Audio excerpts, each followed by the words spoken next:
The first time I suspected Victoria Sterling was a fraud, I was standing in front of a supposed lost Vermeer in her gallery's back room. Something about the brush strokes didn't quite match the master's technique, a detail most would miss. But after 15 years of restoration work and art authentication, these subtle signs were as clear to me as fingerprints. Magnificent, isn't it? Victoria's voice carried that particular tone of manufactured awe she reserved for potential investors, recently discovered in a private collection in Amsterdam. I kept my expression neutral, though my mind was racing. The painting was good, exceptional even, but it wasn't a Vermeer. The provenance documentation she'd shown me earlier had gaps, convenient ones that any serious collector would question. But Victoria had built her reputation on finding lost masterpieces, and questioning her expertise at Sterling Fine Arts was tantamount to career suicide in the San Francisco art scene. My name is Margaret Foster, and for the past decade, I've divided my time between teaching art history at Berkeley and running a small authentication consultancy. My specialty: identifying forgeries that fool even the most sophisticated collectors. It's not the kind of expertise that makes you popular at gallery openings, but it's earned me a reputation for absolute integrity in a world where that quality is rarer than a genuine Da Vinci. The brush technique in the window reflection, I said carefully, it's interesting.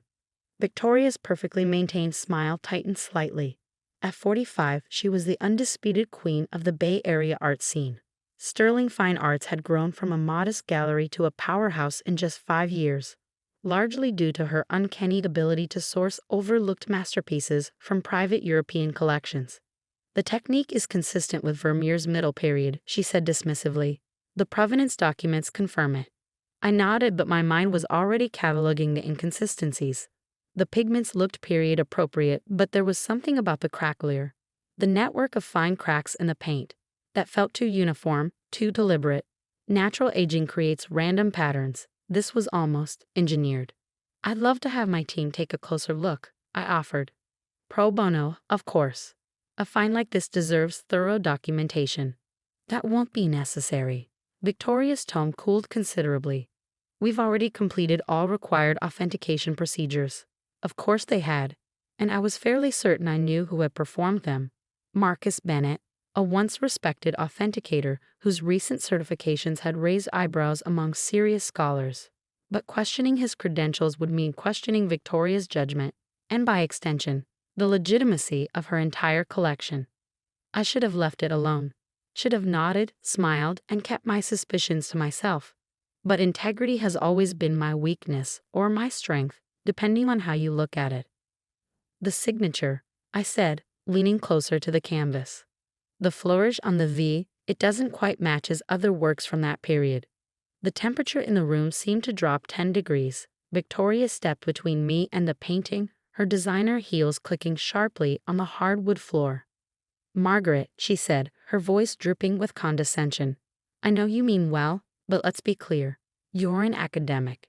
Teaching art history to undergrads is quite different from operating in the real art world.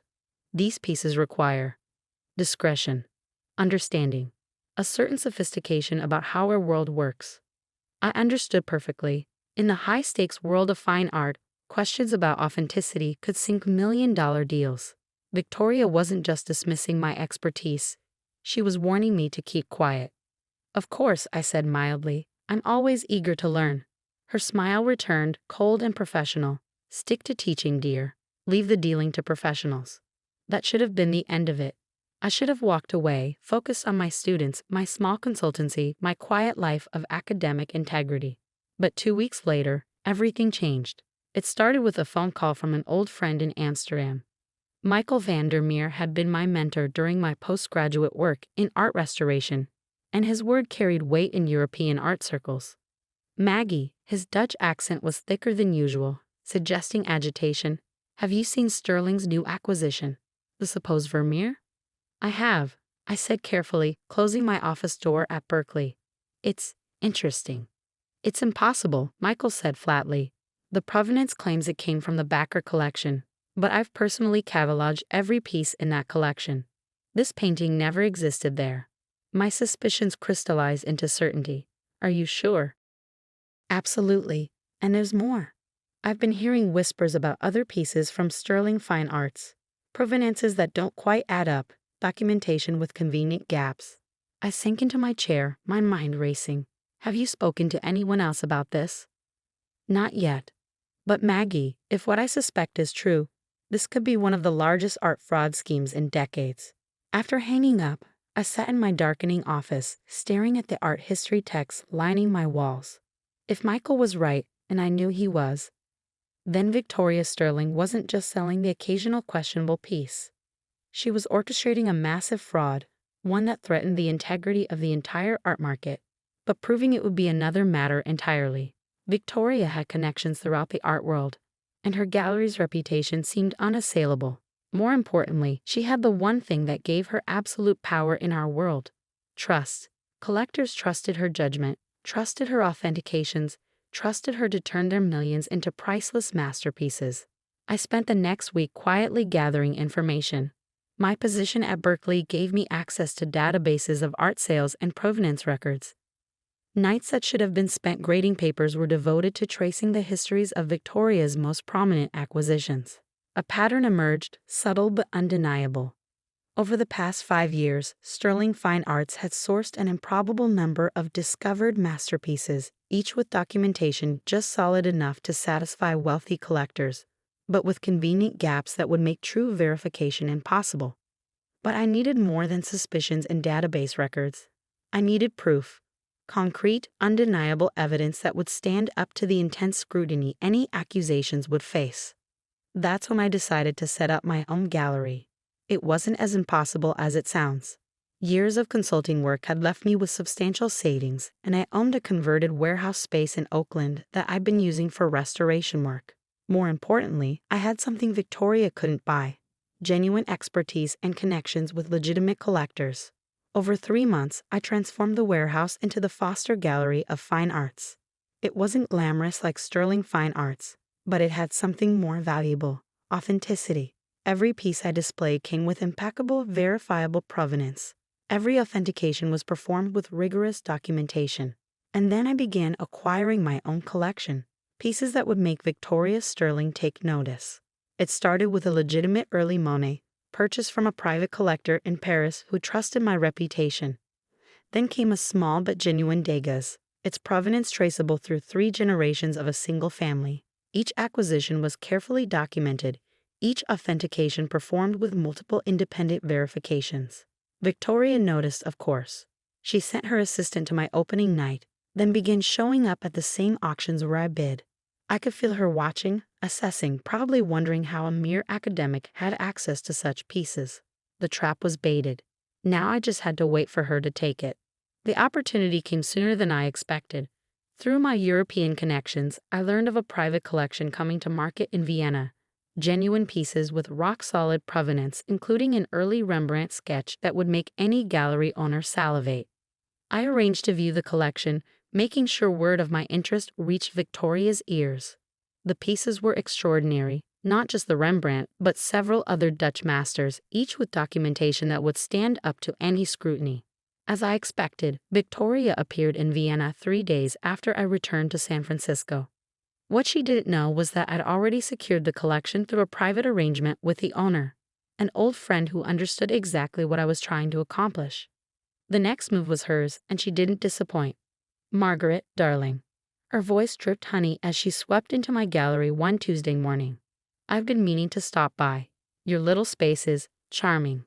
I looked up from the catalog I was preparing, noting the calculated casualness of her $5,000 outfit. "Victoria, what a surprise." She wandered the gallery, making small talk about recent auctions and gallery openings. But I could see her eyes constantly returning to the photographs of the Vienna collection displayed on my desk. "I heard you were in Vienna recently," she said finally. "Interesting market there." "Very," I agreed. "Some remarkable pieces coming available." She picked up one of the photos, the Rembrandt sketch. "This is intriguing. You're pursuing it?" "Among others. The provenance is impeccable." Victoria set the photo down, adjusting her Cartier watch. "You know, Margaret, running a serious gallery requires more than just good taste. It requires capital, connections, experience in handling major acquisitions. And there it was, the opening I'd been waiting for. Are you suggesting something specific, Victoria? She smiled, all business now. A partnership of sorts. Sterling Fine Arts has the resources to handle acquisitions of this caliber. Your academic background could be valuable in our authentication process. And of course, you'd be well compensated. I let the silence stretch, pretending to consider it. The Vienna collection would be part of this arrangement. Naturally, along with your other recent acquisitions. Sterling Fine Arts would assume all financial responsibility, of course. Your role would be purely advisory. In other words, she wanted my legitimately sourced collection and my academic credentials to lend credibility to her operation. The pieces clicked into place. She wasn't just running a fraud scheme. She was building a facade of legitimacy to make her forgeries harder to detect. I'd need time to consider it, I said carefully. These pieces represent years of work. Of course, she stood, smoothing her silk blazer. But don't take too long. Opportunities like this are rare in our world. The threat was subtle but clear. Join her or become her competition. In the art world, the latter rarely ended well. After she left, I sat in my gallery surrounded by genuine masterpieces, each representing years of careful study and honest dealing. Victoria thought she was springing a trap, but she didn't realize she was walking into one herself. That evening, I made 2 phone calls. The first was to Michael in Amsterdam, confirming that our network of authenticators was ready. The second was to my lawyer, ensuring all documentation of my collection's provenance was ironclad. The next morning, I called Victoria and accepted her offer. What followed was a whirlwind of contracts and negotiations. Victoria's lawyers were thorough, ensuring Sterling Fine Arts would have complete control over my collection and gallery operations.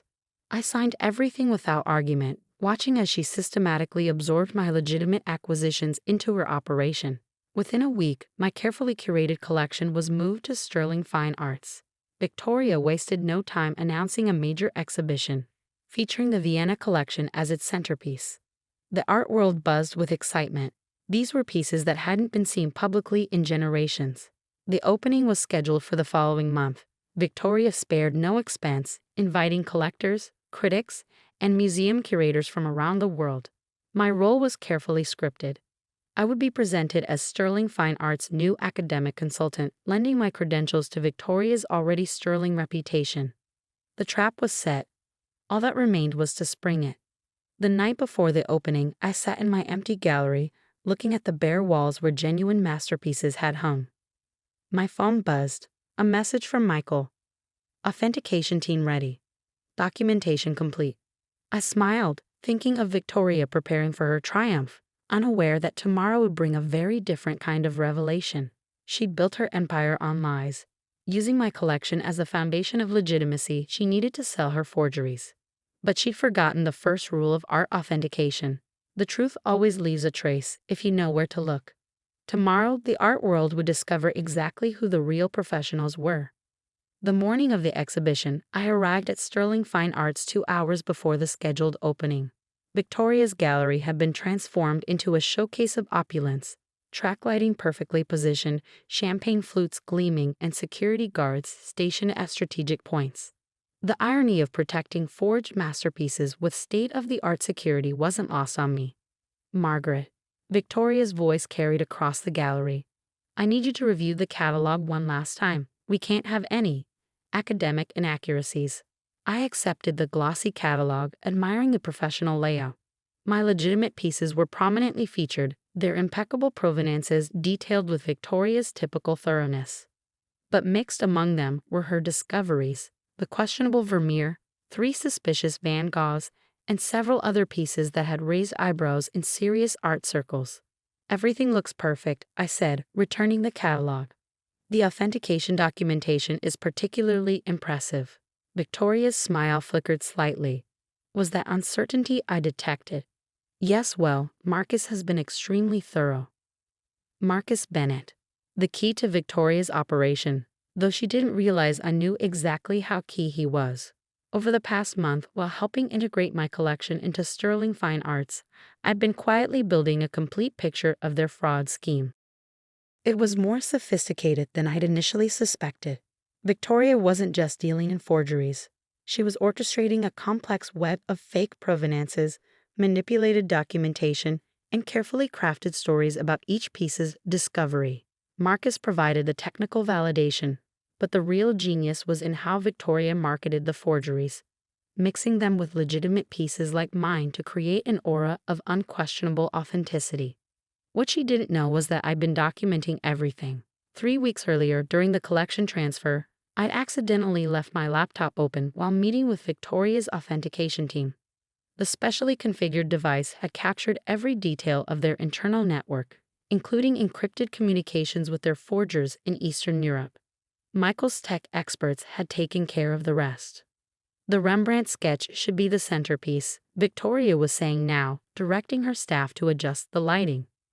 The provenance story is perfect, 3 generations in a Viennese private collection, only recently discovered during an estate evaluation. I watched her adjust the frame slightly, remembering how she'd reacted when I first shown her the piece. Her eyes had held that particular gleam I come to recognize. The look of someone seeing not art, but profit. The sketch's discovery story meshes perfectly with the other Dutch masters, she continued. It creates a compelling narrative about lost treasures emerging from old European collections. She was right about the narrative. The art market runs on stories as much as authenticity. Collectors don't just buy art, they buy the romance of discovery, the exclusivity of owning something thought lost to history. Victoria understood this better than anyone. It's what made her forgery scheme so brilliant and so dangerous. But she'd overlooked one crucial detail. The very legitimacy of my collection that made it so valuable to her scheme would also be her undoing. During the past month, I'd watched her operation from the inside, seeing how she and Marcus subtly altered documentation, created false histories, and built seemingly airtight provenances for their forgeries. More importantly, I'd seen how they used my legitimate pieces to lend credibility to their fakes. What they didn't realize was that I brought something else with me besides my collection. A network of the world's top authenticators, all quietly documenting every aspect of sterling fine arts operation. Dr. Elise Dubois from the Louvre had posed as a potential buyer, spending hours examining Victoria's lost Vermeer while secretly documenting the technical inconsistencies in its composition. Professor Heinrich Weber from Berlin's Gemäldegalerie Gallery had reviewed the Van Goghs, his expertise in pigment analysis revealing the careful but detectable use of modern materials. But the real masterstroke had come from an unexpected source. 2 weeks ago, I'd received a call from Thomas Wright, a former student of mine who now worked in digital forensics. He'd found something fascinating in sterling fine arts financial records, a pattern of payments to a small art restoration company in Prague, amounts far too large for legitimate restoration work. The payments correspond exactly with the dates of Victoria's major discoveries. Thomas had explained. And here's the interesting part, the company doesn't actually exist. It's a front for a known forgery operation. I'd added his findings to the growing file of evidence, each piece carefully documented and verified. The authentication reports were damning, but it was the financial trail that would make the case unassailable. Now, watching Victoria direct the final preparations for her grandest exhibition yet, I thought about the other preparations taking place behind the scenes. Michael had arrived from Amsterdam last night, bringing with him a team of experts equipped with the latest authentication technology. They were setting up in a nearby hotel, ready to move the moment the exhibition opened. Margaret? Victoria's voice pulled me from my thoughts. The collectors will be arriving soon. I need you to be prepared to discuss the academic significance of these pieces. Your educational background lends weight to their importance. I smiled, appreciating the irony. Of course, I prepared detailed notes on each piece's historical context. Excellent. She paused, studying me with those calculating eyes. You know, Margaret, I had my doubts about bringing you in. Academics can be so rigid in their thinking. But you've shown a remarkable ability to adapt to the realities of our business. The realities of our business. Such an elegant euphemism for fraud. I've learned a lot from you, Victoria, I said truthfully. She nodded, satisfied.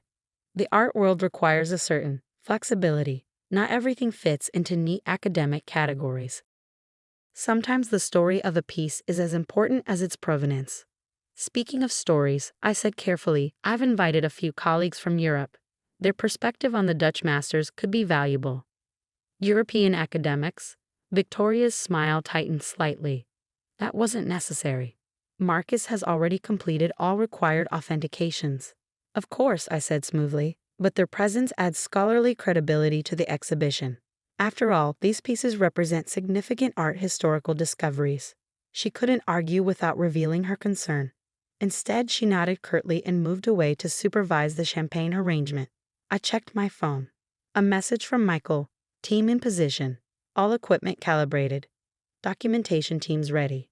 The next few hours passed in a blur of final preparations. I watched Victoria working the room, her confidence growing as everything fell into place. The gallery looked perfect, each piece positioned to tell its carefully crafted story of discovery and exclusivity.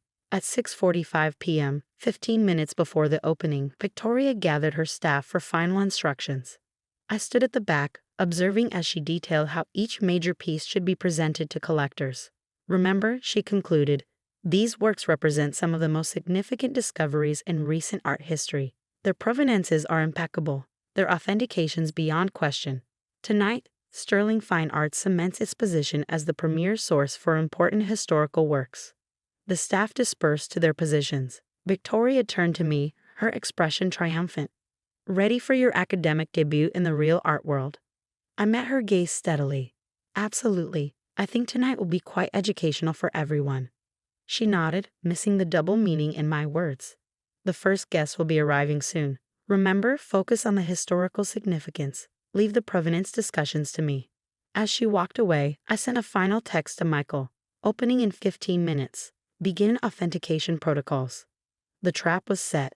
Victoria had spent a month integrating my legitimate collection into her operation, using my academic credentials to bolster her credibility. Now those same credentials would help expose the truth about her discoveries. I watched the security team do their final sweep, thinking about the other teams preparing to move. In less than an hour, some of the world's top authenticators would begin systematically documenting every flaw, every inconsistency, every piece of evidence that would bring down Sterling Fine Arts. Victoria had built her empire on beautiful lies, using my legitimate pieces as cover for her forgeries. But she'd forgotten something crucial about art. The truth isn't just in the documentation or the provenance. It's in the brushstrokes, the pigments, the thousand tiny details that no forger, no matter how skilled, can perfectly replicate. Through the gallery's windows, I could see cars beginning to arrive. Collectors, critics, museum curators, all eager to see Victoria's latest discoveries. They would see something remarkable tonight, but not quite what they expected. I straightened my jacket and checked my phone one last time. Everything was in place. In a few hours, the art world would learn the truth about Sterling Fine Art's magnificent collection. Victoria appeared beside me, practically glowing with anticipated triumph. Shall we? She gestured toward the door. I smiled, thinking of the authentication teams waiting nearby. Yes, I said. Let's show everyone exactly what we discovered. The exhibition opening unfolded like a perfectly choreographed performance. Victoria moved through the crowd with practiced grace, champagne in hand, weaving stories about each masterpiece that had collectors practically reaching for their checkbooks on the spot. The brush technique is unmistakably Vermeer, she was telling a group of wide-eyed collectors. The way he captured the light through the window, it's his signature style from the middle period. I checked my watch, 7:45 p.m. Michael's team would be starting their work now. The gallery hummed with excitement as San Francisco's elite art patrons mingled, sipping champagne and discussing the millions they were prepared to spend. I recognized several museum directors, including James Harrison from the De Young Museum, who was studying the questionable Vermeer with intense interest. Victoria's triumph seemed complete. She positioned my legitimate pieces strategically throughout the gallery, using their undeniable authenticity to lend credibility to her forgeries. The Rembrandt sketch, genuine and perfectly documented, drew visitors naturally toward the suspicious Dutch masters hanging nearby. At 8:15, right on schedule, Michael entered the gallery. He wasn't alone. Dr. Dubois from the Louvre and Professor Weber from Berlin flanked him, their expressions professionally neutral as they surveyed the room. Victoria's smile flickered slightly when she saw them. Margaret, she hissed, appearing at my elbow, who are these people? Distinguished colleagues, I said calmly. They were very interested in your Dutch master's collection. Before she could respond, Michael approached, extending his hand. Ms. Sterling? Michael van der Meer, Dutch National Art Archives. Your collection is fascinating.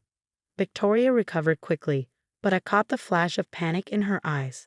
How wonderful to have European expertise here tonight, though I assure you, all pieces have been thoroughly authenticated. Yes. Dr. Dubois joined in, her French accent precise. By Marcus Bennett, I believe. A rather interesting choice for Dutch masters. The trap was closing. Victoria maintained her composure, but I could see her mind racing, calculating risks and possibilities.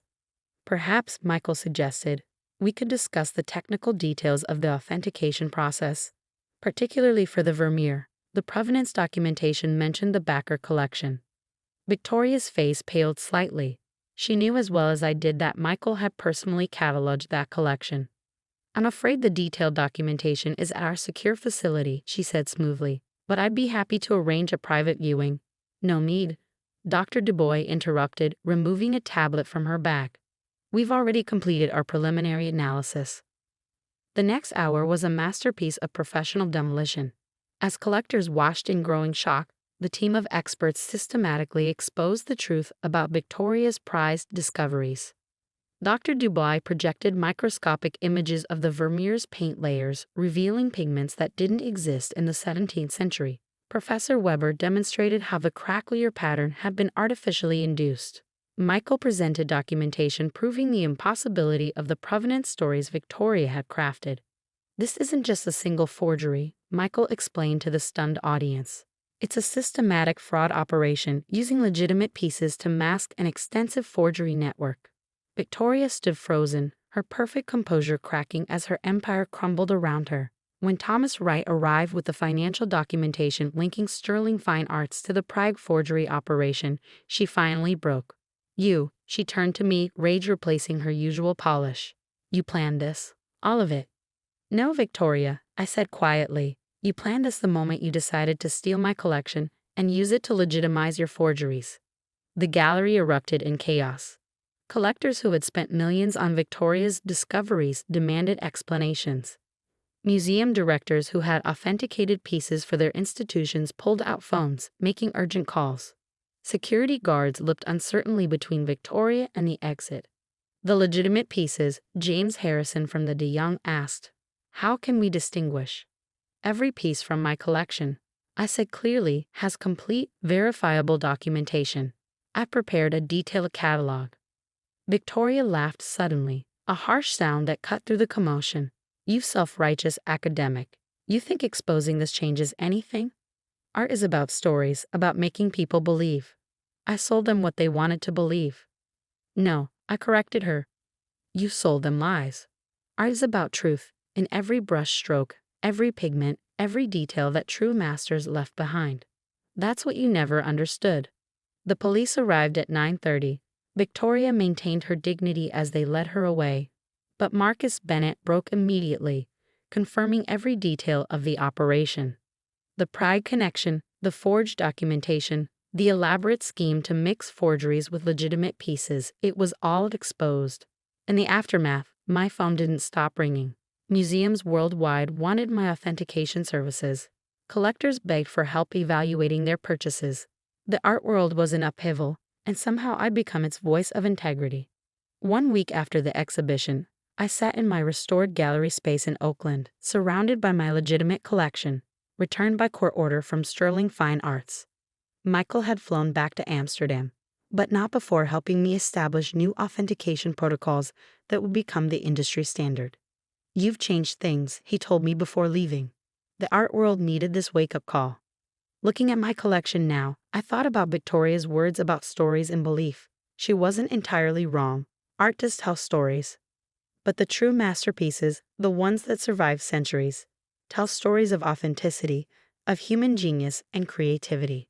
The media called it the Sterling scandal, but its impact went far beyond one fraudulent gallery. The incident sparked a revolution in art authentication, leading to stricter protocols and more transparent documentation requirements.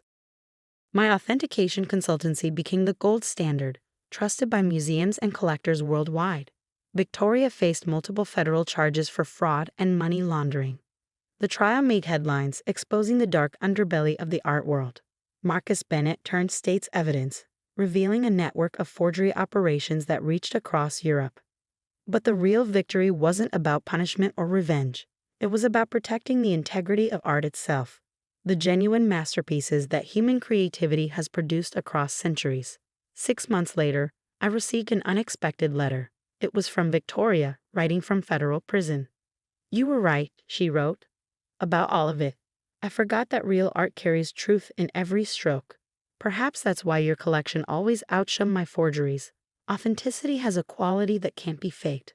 I folded the letter and looked at the Rembrandt sketch hanging on my wall, the genuine one that had helped expose the fraud. In the master's confident lines, I could see the truth that Victoria had never understood. Real art doesn't need elaborate stories or false provenances. Its authenticity speaks through centuries, carrying the unmistakable mark of genuine human creativity.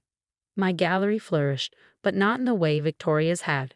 Instead of chasing profits through deception, I built a reputation for absolute integrity. Young artists and collectors sought my guidance, learning to recognize the difference between true masterpieces and beautiful lies. The art world changed too. The Sterling scandal led to the creation of an international authentication database, making it harder for forgers to operate. Museums implemented stricter verification protocols, and collectors learned to value provenance over sensational discovery stories.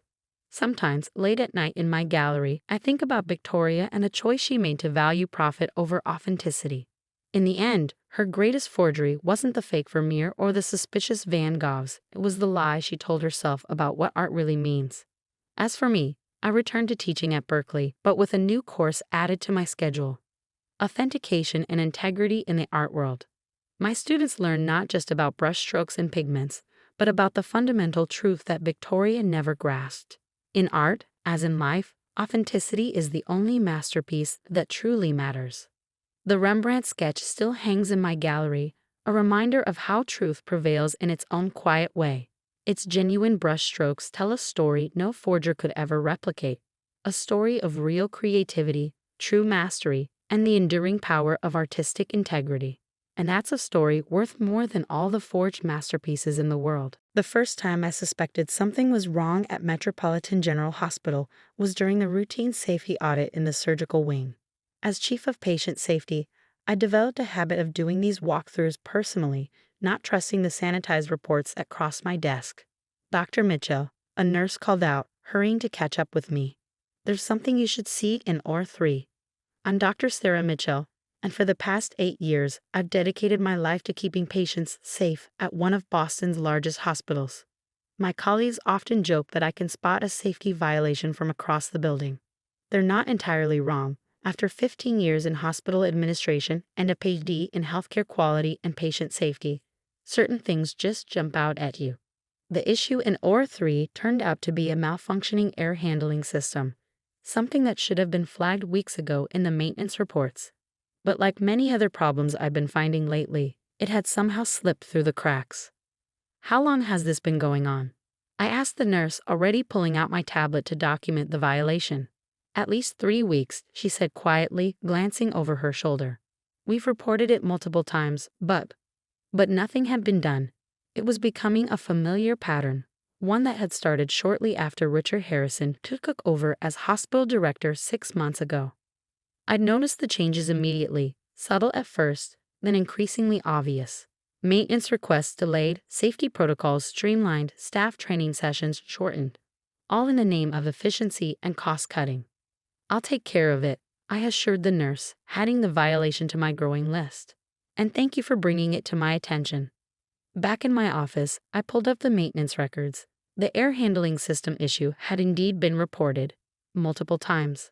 But each report had been marked as non-critical and pushed back in the queue. It was the same story with dozens of other safety issues I'd documented over the past few months. A knock at my door interrupted my review. Dr. Jessica Torres, head of surgery, stood in the doorway, her expression grim.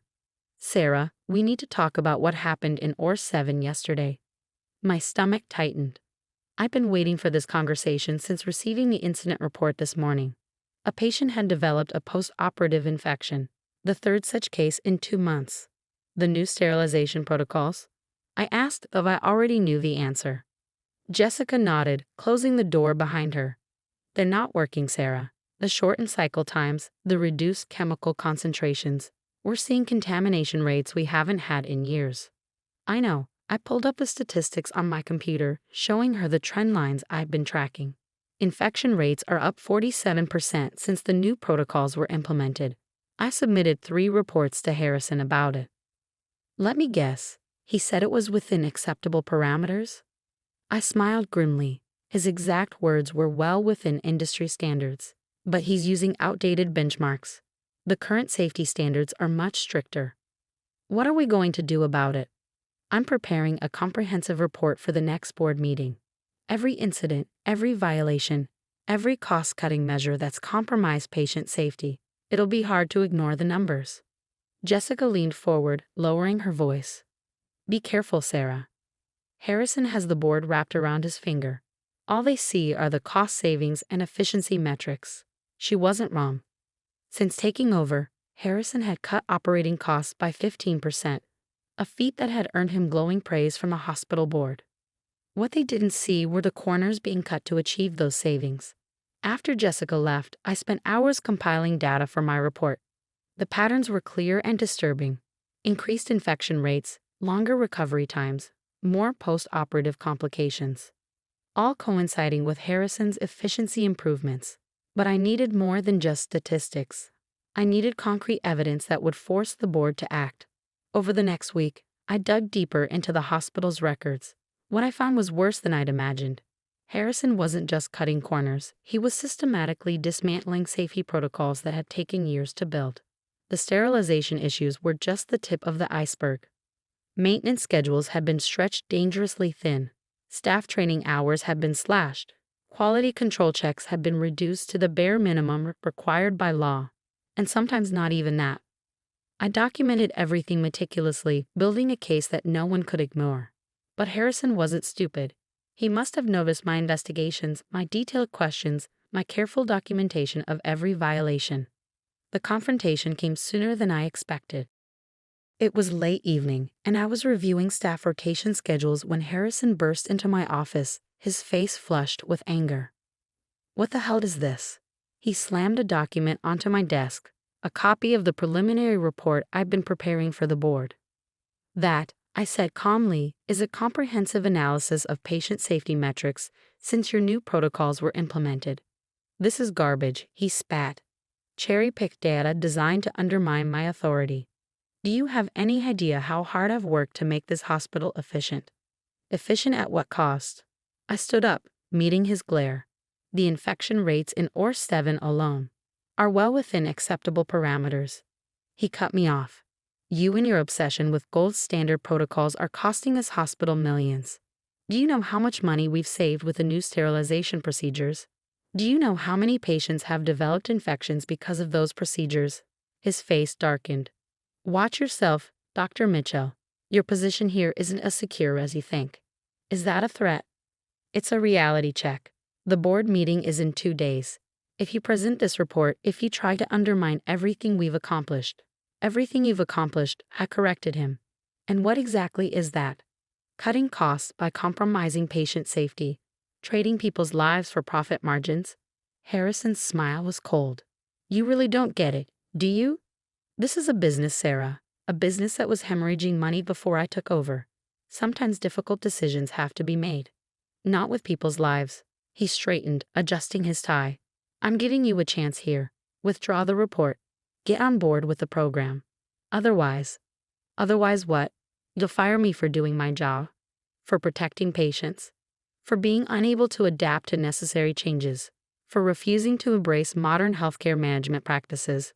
For being, quite frankly, obsolete. I looked at him for a long moment, seeing him clearly for the first time. He wasn't evil. Not really. He was just a man who had lost sight of what healthcare was supposed to be about.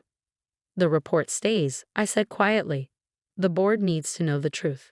Then you leave me no choice. He pulled an envelope from his jacket and dropped it on my desk. Your services are no longer required at Metropolitan General. I opened the envelope. Termination papers, effective immediately. The reasons listed were vague enough to sound plausible: failure to adapt to organizational changes, resistance to efficiency improvements, insubordination.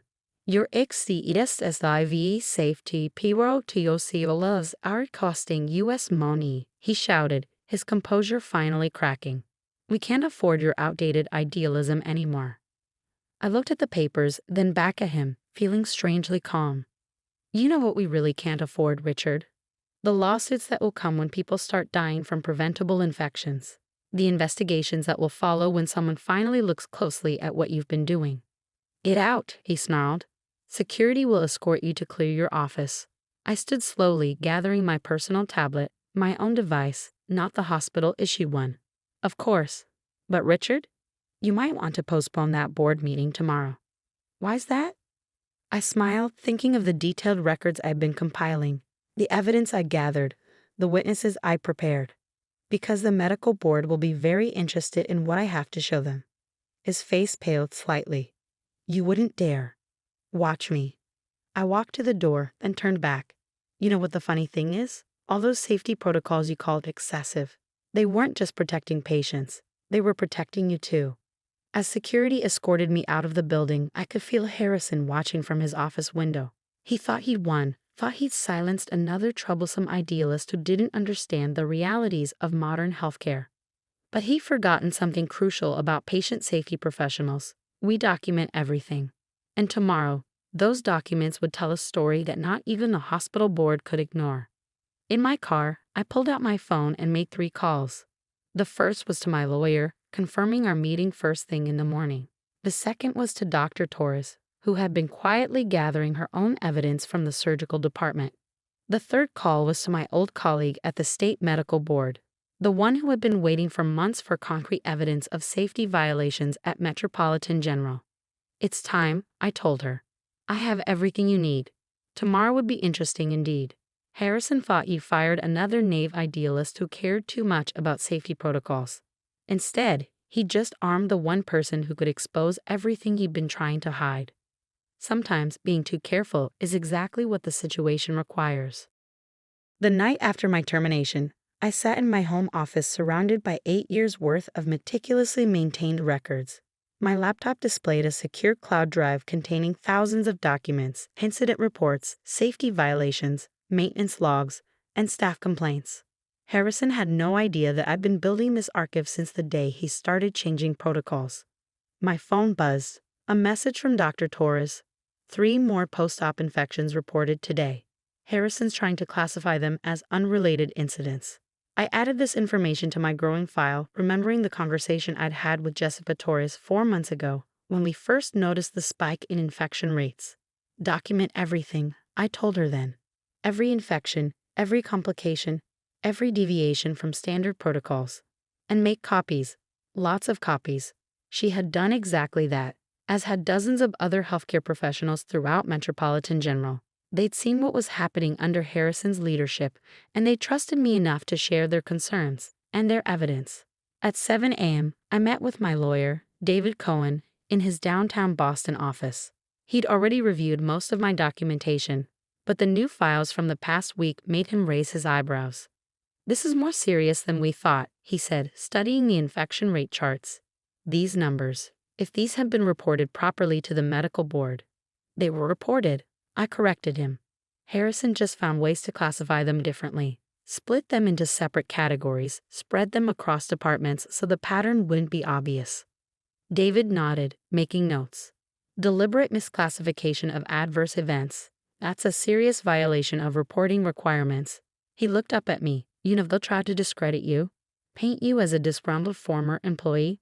I smiled, pulling out another file. That's why I have this. Every email, every memo where I raised concerns about the safety protocols. Every response where Harrison dismissed those concerns. And most importantly, I handed him a USB drive, recorded conversations from staff meetings where he explicitly ordered supervisors to implement these dangerous policies. You recorded the meetings? Massachusetts is a one-party consent state, I reminded him. And as chief of patient safety, documenting safety-related discussions was part of my job description. David let out a low whistle. Harrison really didn't know who he was dealing with, did he? No, he didn't. He'd seen me as another bureaucratic obstacle, someone too focused on rules and regulations to understand the bigger picture of hospital management. What he hadn't realized was that patient safety professionals are trained to see the biggest picture of all: the human cost of cutting corners. At 9 a.m., I met with Dr. Catherine Sullivan from the State Medical Board. I'd known Catherine for 15 years, since our residency days. She'd gone into medical regulation while I focused on hospital safety, but we'd stayed in touch, sharing concerns about the increasing pressure on hospitals to prioritize profits over patient care. "My God, Sarah," she said, paging through my reports. "The sterilization protocols alone. How did he think he could get away with this?" "Because he almost did," I admitted. "He was smart about it, never making changes that would obviously violate regulations, just small adjustments, each one seemingly insignificant on its own. But in combination, they created a perfect storm. Reduced sterilization times, diluted cleaning solutions, shortened inspection protocols, all while maintaining just enough documentation to seem compliant." Catherine's face hardened as she read the infection statistics. 3 deaths from post-operative infections in the past month alone. And these were classified as complications due to pre-existing conditions, I quoted bitterly. Harrison found a way to blame every incident on something other than his cost-cutting measures. She set down the reports and looked at me seriously. "You know what will happen when we open a formal investigation? The hospital's reputation will suffer," I finished. "I know. I've worked there for 8 years, Catherine. I care about Metropolitan General, but I care more about the patients who trust us with their lives." She nodded slowly. "The medical board meets at 2 p.m. I want you there to present this evidence personally." As I left her office, my phone buzzed again. A message from Tom Parker, head of hospital maintenance. "Harrison's in the maintenance office, ordering us to update the service logs. What do you need me to do?" I smiled grimly. Even now, Harrison was trying to cover his tracks. "Don't interfere," I texted back. "But document everything he changes. Take pictures of the original logs first." The next few hours were a blur of preparation. I met with Dr. Torres and other department heads who had agreed to testify about the safety violations. Each brought their own documentation, their own stories of how Harrison's policies had endangered patients. Maria Gonzalez, head surgical nurse, had kept a personal log of every infection that could be traced to the new sterilization protocols. Dr. James Wu from emergency medicine had documented how reduced maintenance on critical equipment had led to failures during crucial procedures. At 1:30 p.m., we gathered in the medical board's waiting room. Harrison wasn't there yet. He probably thought he had at least another day before I could organize any kind of response to my termination. "Dr. Mitchell," a board assistant appeared. "We're ready for you." I stood gathering my materials. Dr. Torres squeezed my arm supportively. "Given health, Sarah." Inside the boardroom, Catherine was already seated with the other board members. Their faces were serious as I began setting up my presentation. At 1:45, the door burst open. Harrison strode in, his face flushed. "What is the meaning of this? I wasn't notified of any board hearing." "Mr. Harrison," Catherine said coolly, "how fortunate you could join us. We were just about to review some concerning evidence about safety protocols at Metropolitan General." He turned to me, his expression murderous. "You had no right." "Actually," I interrupted calmly, "as Chief of Patient Safety, I had every right and responsibility to report safety violations to the proper authorities. Your termination of my employment doesn't change that obligation. These are internal hospital matters. 3 deaths from preventable infections in the past month alone." I cut in. "Are those internal matters too?" The board chairman leaned forward. "Mr. Harrison, please take a seat. Dr. Mitchell has brought some very serious allegations to our attention." Harrison sat, his face tight with controlled rage. I could almost see him calculating, planning how to discredit me, how to explain away the evidence. But as my presentation began, as I methodically laid out the documentation of every violation, every covered-up incident, every dangerous policy change, I watched his confidence begin to crumble. The infection rate charts were damning enough, but when I played the recorded meetings where he explicitly ordered staff to implement dangerous protocols, when I showed the maintenance logs documenting systematic neglect of critical equipment, when I presented testimony from department heads about specific incidents that have been covered up. This is a coordinated attack, Harrison tried to interrupt. Disgruntled employees trying to. These are sworn statements, Catherine cut him off, from every department head at Metropolitan General. Are you suggesting they're all lying? I continued my presentation, showing how Harrison had manipulated reporting categories to hide adverse events, how he pressured staff to minimize safety concerns, how he created a culture of fear that discouraged incident reporting. The final blow came when I presented the financial data, proving that the cost savings Harrison had achieved came directly from compromising safety measures. The choice, I concluded, was between patient safety and profit margins. Mr. Harrison made his choice clear. Now you have to make yours. The room was silent as I finished. Harrison sat frozen, his career crumbling before his eyes. The board members exchanged glances, their expressions grave. Catherine spoke first. Mr. Harrison, do you have any response to these allegations? He straightened his tie, attempting to recover his composure. These protocols were all within acceptable parameters. According to whose standards? I interrupted, pulling up another document. Because according to current medical board regulations, which have highlighted here, virtually every protocol change you implemented violated safety requirements. The hospital was losing money, and now it may lose its accreditation, the board chairman said quietly. These violations, the scope of them. Harrison's face went pale. Loss of accreditation would be a death sentence for Metropolitan General. Unless, I said carefully, immediate corrective action is taken.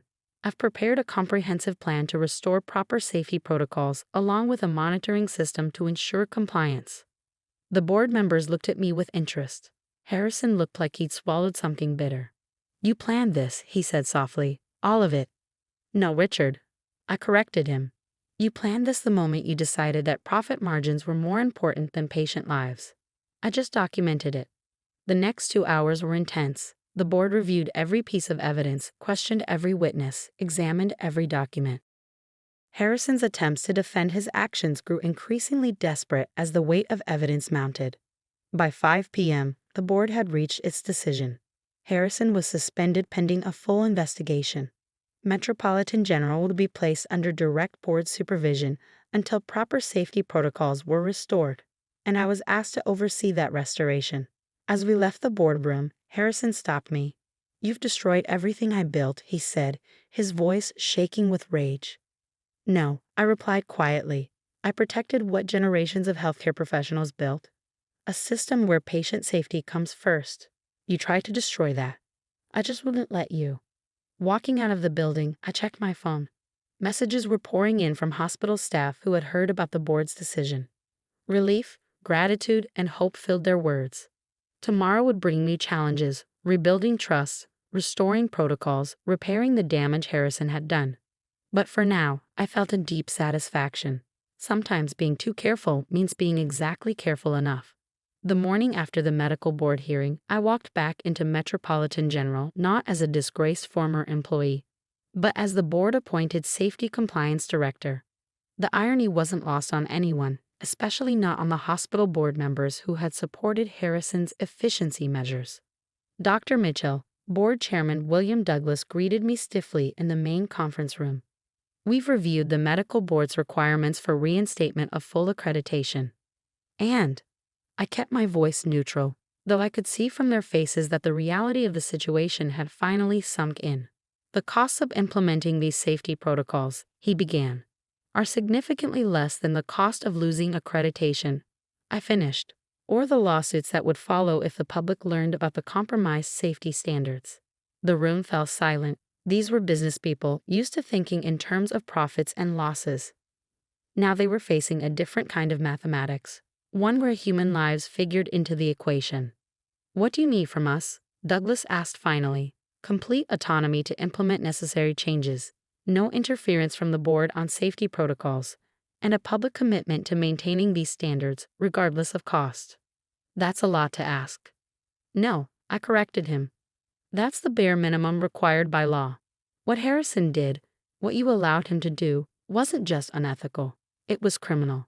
Douglas flinched at the word criminal, but nodded slowly. You have our full support.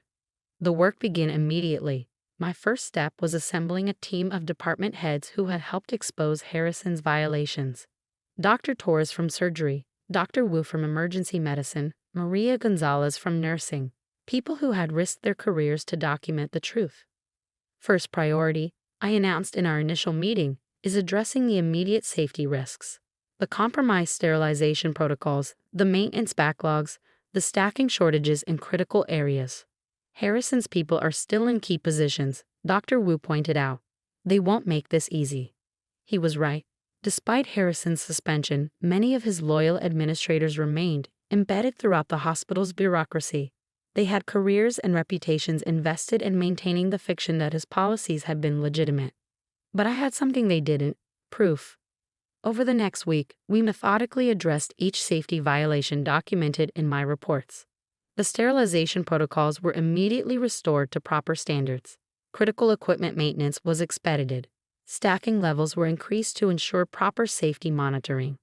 The costs mounted quickly, causing the board members to shift uncomfortably in their seats during daily briefings. But with the medical board's investigators now regularly present in the hospital, they couldn't object. The resistance from Harrison's remaining allies was subtle but persistent. Maintenance requests were lost. Schedule changes were misunderstood. Documentation was accidentally misfiled. Then came the first test of our restored protocols. Dr. Mitchell.